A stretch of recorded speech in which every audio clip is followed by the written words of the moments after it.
Streaming है या India को मिडल ईस्ट में अमेरिकन लेके आ रहे हैं and then giving them shape of an alliance, तो आप क्या समझते हैं that is mainstreaming of Israel one, that is आप ये समझ रहे हैं कि ये इंडिया की भी main for India in terms of integrated food park, clean energy and बहुत सारा, तो आप इसको कैसे देखते हैं? जी देखिए, इंडिया का एंगेजमेंट एक तो हमें एज पाकिस्तानी सबसे पहले हमें ये सोचना चाहिए कि पर नहीं हमारे पास निगोशिएट करने की, वो पावर हिंदुस्तान के पास है। वो रशिया को भी एक टाइम पे सेटल डाउन करके रखता है, उनसे ऑयल सस्ता खरीद लेता है, S-400 सिस्टम खरीद लेता है, अमेरिका के साथ स्ट्रेटेजिक आलाई के तौर पे पार्टनरशिप करता है। ठीक है जी, दोनों मजे में, प्यूटन भी खुश हैं, जो बाइडेन भी खुश हैं। से नरेंद्र मोदी जी ने सीट संभाली है, सेकंड टेन्योर है उनका, उन्होंने बहुत सारी चीजों को बड़े तरीके से, सऊदी अरब का जो एलामिया निकला उसमें लिखा है दो तरफा मामला। अच्छा भाई, खत्म हो गया ना टाइम टाइम फिश कहानी, ये हम अपने मामलात रखेंगे इंडिया के साथ, आप जाने और आपका काम, दो तरफा कह दिया। पहले वो उम्मत मुस्लिमा का काम था।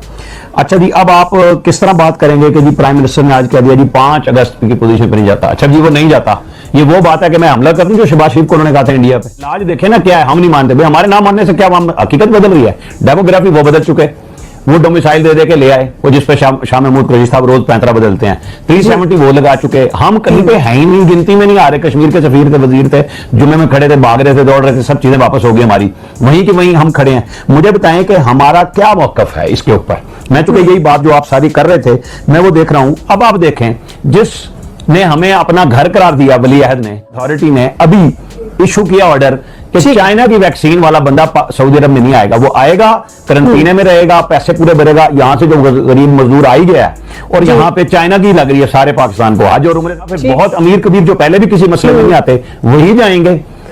ये बात हुकूमत पाकिस्तान की और वजारत खारजा की, आज प्राइम मिनिस्टर को अपने अल्फाज वापस लेने पड़े। यकीनन होगा कि एक लीडर्स समिट हुई है I2U2, जिसमें आपने देखा कि इंडिया को अमेरिकन ने एंड अमारातीज एंड इजराइल ने they made it part of the Middle East now.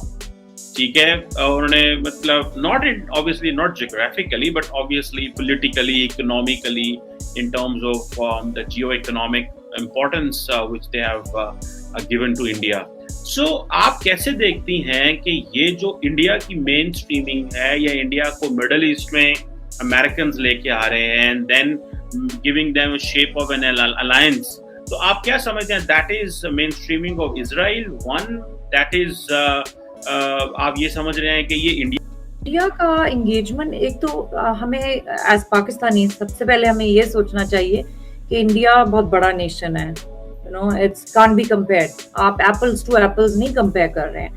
India की इंडिया डेमोक्रेट्स भी हैं, डेमोक्रेटिक कंट्री थी, अब उनकी कंट्री में इंटॉलरेंस आया है, लेकिन वो तो ओल्डेस्ट डेमोक्रेसी थी, तो उनके पास एक डेमोक्रेटिक कंट्री है, बहुत दिन से चल रही है, उनके पास एक सिस्टम है, चाहे उनके भी इल्स हों सिस्टम में, लेकिन वो बहुत दिन से उन्होंने अपनी अलग अलग रिलेशनशिप स्टैब्लिश की है, whether it be with UAE, whether it's Saudi Arabia, whether it's Iran और वेदर इट्स अफगानिस्तान। इंडिया ने अपनी हर जगह दोस्ती की हुई है।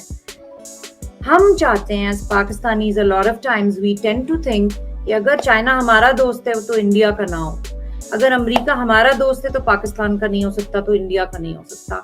ये जो थिंकिंग है ना एक्सक्लूसिव रिलेशनशिप्स की, इट हैज टू चेंज। पर नहीं हमारे पास निगोशिएट करने की, वो पावर हिंदुस्तान के पास है। वो रशिया को भी एक टाइम पे सेटल डाउन करके रखता है, उनसे ऑयल सस्ता खरीद लेता है, S-400 सिस्टम खरीद लेता है, अमेरिका के साथ स्ट्रेटेजिक आलाई के तौर पे पार्टनरशिप करता है। ठीक है जी, दोनों मजे में, प्यूटन भी खुश हैं, जो बाइडेन भी खुश हैं। और सबसे बढ़कर मतलब इस तरह का बिल पास किया जाता है। ये वो कामयाबियां हैं, ये वो सक्सेस है कि जो शायद कम लोगों को मिलती है दुनिया भर। पूरे वर्ल्ड की जब हम बात करते हैं तो कम लोगों को ये सारी चीजें मिलती हैं। और हमारे मुल्कों में, मुसलमान मुल्कों में इनसिक्योरिटी, सिक्योरिटी इश्यूज हैं, food insecurity, economic depravity, poverty, illiteracy, ये सारी चीजें हैं। उसके बाद आप उसको कर दें कि Russian invasion of Afghanistan, Pakistan suffered दूसरी कंट्रीज में आइसिस से सीरिया तबाह हो गया। हेलो एवरीवन, हमारे चैनल पे आप सबका स्वागत है।